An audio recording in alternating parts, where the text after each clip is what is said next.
শিউড়ি থানার অন্তর্গত ২ নম্বর ব্লকের ছোট কুষ্টিকুড়ি গ্রামে গ্যাস সিলিন্ডার লিক করে ভয়াবহ অগ্নিকাণ্ড। আজ বিকাল ৫টা নাগাদ ঘটনাটি ঘটেছে। স্থানীয় সূত্রে জানা গিয়েছে কোনোভাবে সিলিন্ডার থেকে গ্যাস লিক করে, সেখান থেকেই গোটা বাড়ির মধ্যে ধরে যায় আগুন। তা দেখে গ্রামের লোকেরা তড়িঘড়ি ওই বাড়িতে ছুটে যায়। তারপর বাড়ির লোকেদেরকে বাঁচাতে গেলে বেশ কিছু গ্রামবাসী ও বাড়ির লোক ওই আগুনের তীব্রতায় ঝলসে যায়। পরে স্থানীয় বাসিন্দা ও দমকল বিভাগের সহযোগিতায় আগুন নেভানোর কাজ সম্পন্ন হয়। এই ঘটনায় বেশ কয়েকজন গ্রামবাসী এবং বাড়ির লোক আহত হয়েছে। তাদেরকে সকলকে উদ্ধার করে সিউড়ি সদর হাসপাতালে নিয়ে আসা হয়েছে। সিউড়ি টাইমস, সিউড়ি বীরভূম।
আজকে দেঘরিয়া গ্রামে একটা বাড়িতে একটা গ্যাস সিলিন্ডার বাস্ট হয়ে আগুন লেগে যায়।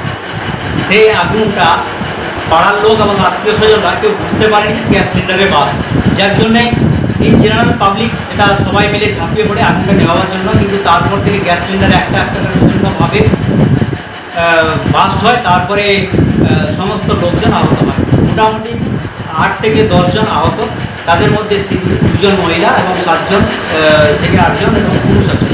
তাদের মধ্যে 3 থেকে 4 জনকে বর্ধমান মেডিকেল কলেজে ট্রান্সফার করা হয়েছে। তাদের অবস্থা একটু আশঙ্কাজনক। আমি প্রথমে হাসপাতালে মাধ্যমে খবর পাই যে এরকম দেঘরিয়ার একটা ঘটনা এসছে হাসপাতালে। আমি তড়িঘড়ি আসি। আমি তারপর বীরভূম জেলা আইনি পরিষেবা কর্তৃপক্ষের মাননীয় সচিব নিরুপমা দাস ভৌমিককে খবরটা নিই। উনি বললেন সব রকম সহযোগিতা করতে, এবং আমি তার জন্য সমস্ত রকম সহযোগিতা করলাম। হাসপাতাল ভর্তি এবং রেফারের যা যা দরকার লাগে সেগুলোর জন্য। এখন আশা করি অনেকেই সুস্থ হয়ে যাবেন। কিছু ভালো লোক রেখে দিয়েছে আর কিছু লোককে তারা বর্ধমান মেডিকেল কলেজ করেছে। আমরাও আশা করি এবং প্রার্থনা করি প্রত্যেকে সুস্থ হোক। আমার নাম মোহাম্মদ রবি, দর্শন আইনি সহায়ক, বীরভূম জেলা আইনি পরিষেবা কর্তৃপক্ষ। ওই আপনার ওই গ্যাস ধরাইতে গেছিল একটা বাচ্চাতে, গ্যাসটা বাস্ট হয়ে যায়। বাস্ট হয়ে যাওয়ার পরে আগুন ধরে যায় ওই ঘরের ভেতর বাস্ট হয়ে গেছে। নিয়ে আরো গ্রামের ছেলেরা সব এই চ্যাংড়া ছেলেরা আগুন নিভেতে গেছে, ক্যাথাকে ভিজিন নিভেতে গেছে। আর ইতিহাসে ওরা পুড়ে গেল, আর বেরোতে পারে না। এই অবস্থা। আমার ভাইপু রয়েছে, আমার গ্রামের আরো সব আত্মীয়, চাচাইতো ভাই, ভাইপু, কাকা, সব এসব ছেলেরা সব নিজের আত্মীয়। কিভাবে হলো ওই গ্যাস বাস্ট হয়ে সিলিন্ডার বড় ছিল, রান্না করছিল না ধরাইতে গেছিল রান্না করতে।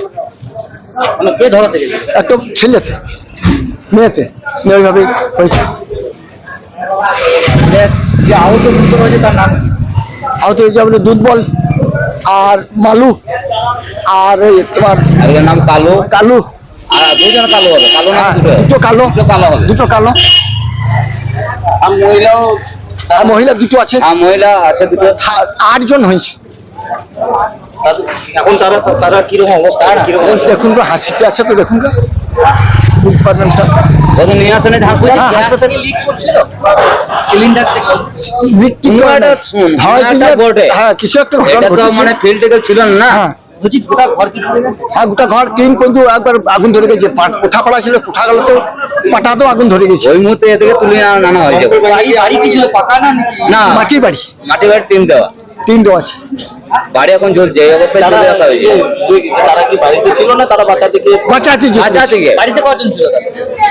ওই বাঁচাতে বাড়িতে তো পরিবার পুরো মা, বউ এসব ছিল, মেয়ে ছিল বলো। 3 তিনজন। বাচ্চা ছেলে ছিল, বাড়িতে বাঁচাতে গিয়ে তারা পড়ে গেল। হ্যাঁ বাড়িতে কোনো বাচ্চা ছেলে ছিল? হ্যাঁ বাচ্চা ছিল, একটা ছিল। বাচ্চাটা কি মেয়েটা না, বাচ্চাটাও ওটো পুড়েছে, ওকে আনা হয়নি। আপনার নাম? আমার নাম শেখ আমির। আর ভর্তি হয়েছে আপনার কি হবে? ওটা আমার ভাইপো আছে, আরো একটা ভাইপো আছে। আর হ্যাঁ, বাড়িটাও আমার কাকাই তো ভাই নয়, নিজস্ব গ্রামের ওই হামিদ হ্যাঁ, মানে শেখ হামিদ। শেখ হামিদ। হ্যাঁ হ্যাঁ, না বাড়িতে ছিল না। কোথায় হয়েছে?